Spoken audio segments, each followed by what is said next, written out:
I see you over there geeking out on seed starting setups. Today I'm going to share mine and show you all the different components.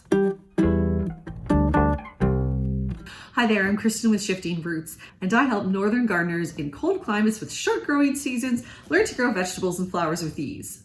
If you live in a similar climate to the one I do, then you definitely want to hit that like and subscribe button, as well as the notification bell. I'm also on Instagram and Facebook, and every single day I share exactly what I'm doing in real time, so you know exactly what to do when.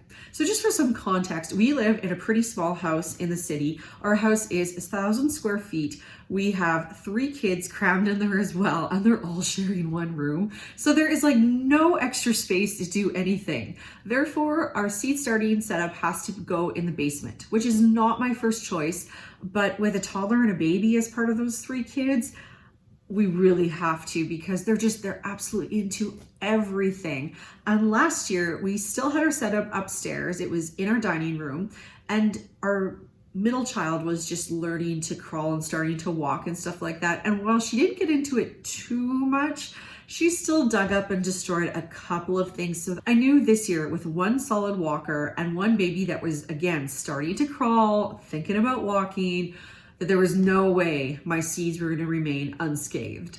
So our full seed starting setup consists of 3 different elements. We have first the DIY setup that my husband built for us. And these are wooden shelves, and it's a completely customizable system that we use with just regular shop lights. So while I wouldn't say it's cheap, it's kind of as cheap as possible if you're gonna do grow lights.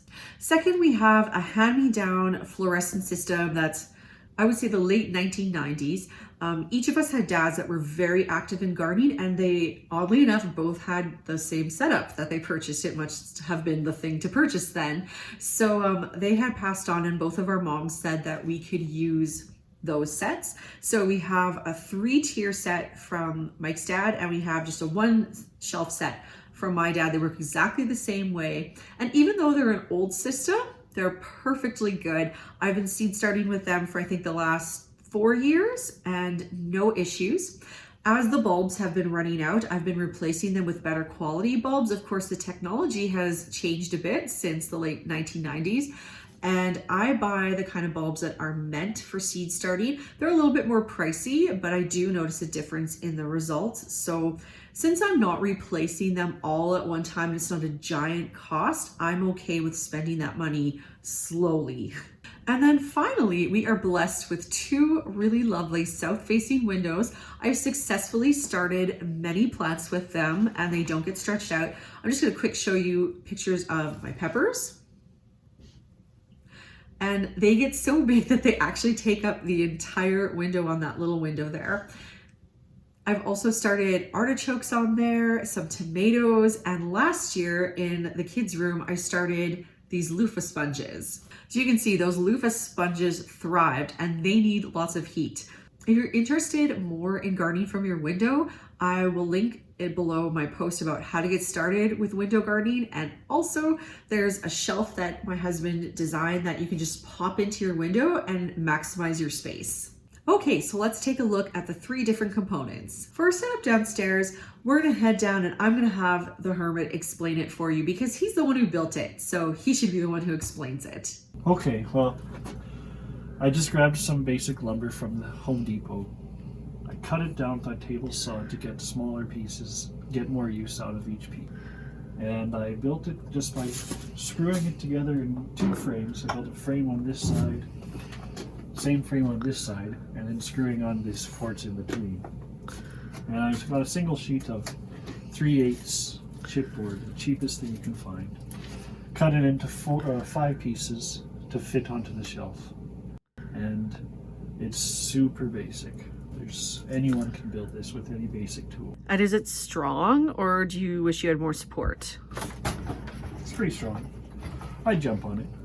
Tell me about the adjustable lights. I'd like to build something like that, but it seems really complicated. Well, I bought these lights at Canadian Tire. They were on sale for $15 each.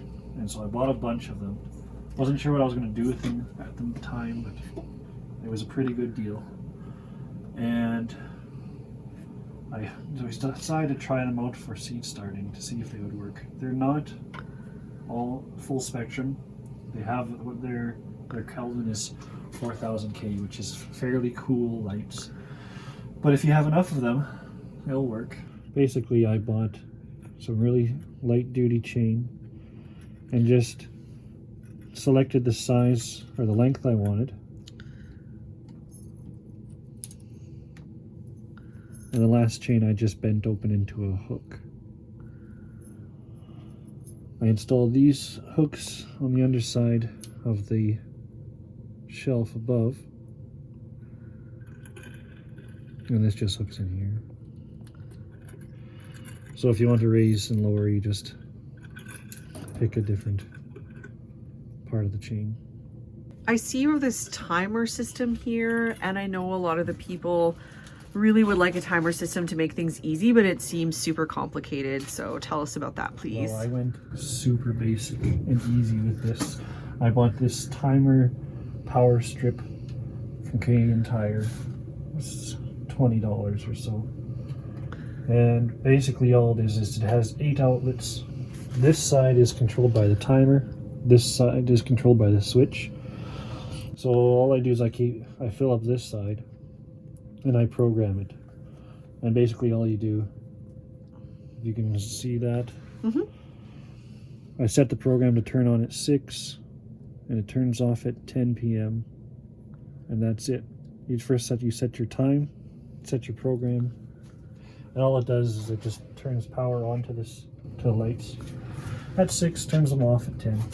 So it's pretty simple. You could get more complicated, but I don't have the requisite brain power. Okay, and then last thing, can you talk to us about having enough outlets? That's maybe something people don't think about. Well, I thought this might draw more power, but I actually have this all plugged into a single outlet, which may not be a good idea. So I will not vouch for its safety. But if you're using all of these low wattage LED bulbs, you might be able to.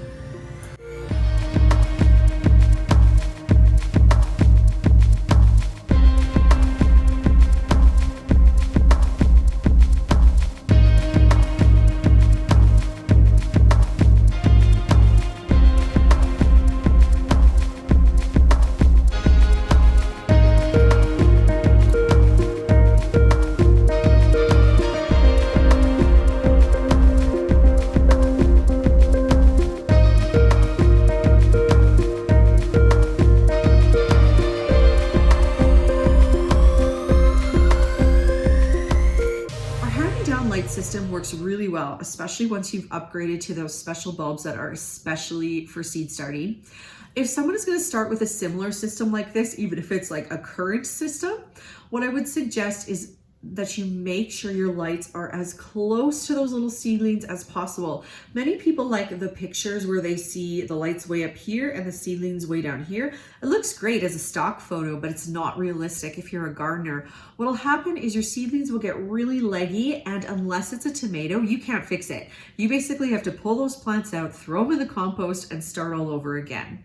So even though it doesn't look like what you see in all the pictures, keep the lights really, really close. If you're going to do window gardening, you have to have a south-facing window. There are some vegetables that can be okay with an east-facing window or a west-facing window, but even when I try and start plants in those windows, they're not the greatest. They're always a little bit stretched out and not quite as healthy as I'd like, but you know what? If that's all you have, it's free. It just really cuts down on the cost of seed starting because let's face it, buying seed starting equipment is not cheap. I hope you enjoyed seeing our seed starting setup. If you'd like to know more about seed starting, I have an excellent resource on the blog for you. There is this tab here, which you just click it and then it lists out all my best posts on seed starting so you can binge on that content. I'll also put the link in the description below. Don't forget to subscribe if you found this helpful, and you can always see me on Instagram and Facebook to see what I'm doing day to day. Happy seed starting, friends, and we'll see you in the next one. Bye-bye. It's so awkward. I don't like this. I'm sorry. Okay, I'll ask. I watch YouTube videos. I don't go on YouTube. Okay.